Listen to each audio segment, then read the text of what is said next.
यदि द्विघात समीकरण 2x² प्लस के एक्स प्लस 3 बराबर 0 के दोनों मूल वास्तविक और बराबर हैं तो k का मान ज्ञात कीजिए। दोस्तों, ये जो सवाल है क्लास 10th का है और इस तरह के सवाल क्लास 10th के बोर्ड एग्ज़ाम में भी पूछे जाते हैं। तो चलिए दोस्तों, इस सवाल को हल करते हैं। बहुत ही आसान सवाल है। तो साथियों, यहाँ पर हमें एक द्विघात समीकरण दिया गया है 2x² प्लस के एक्स प्लस 3 बराबर 0। इसे हम मान लेंगे समीकरण 1।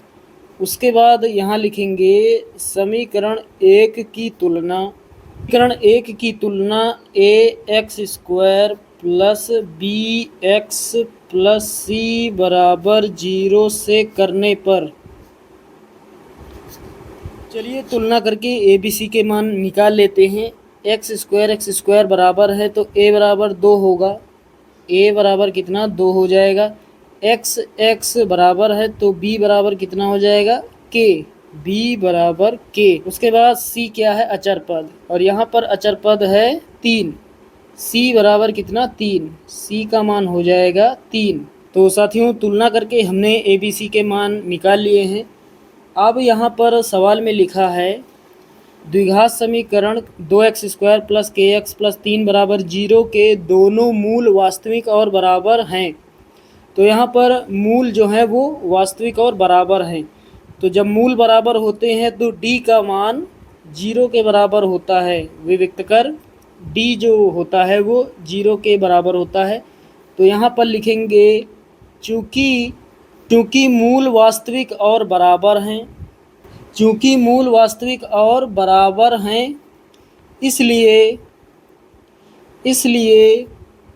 d बराबर 0। इसलिए d का मान जो होगा वो 0 के बराबर होगा। अब विविक्त कर निकाल लेते हैं। तो विविक्त कर d बराबर होता है b² माइनस 4ac। अब d के जगह पर हमें 0 रखना है क्योंकि मूल बराबर हैं। तो d का मान 0 बराबर b²। b का मान कितना है k का स्क्वायर हो जाएगा minus 4 into a into c।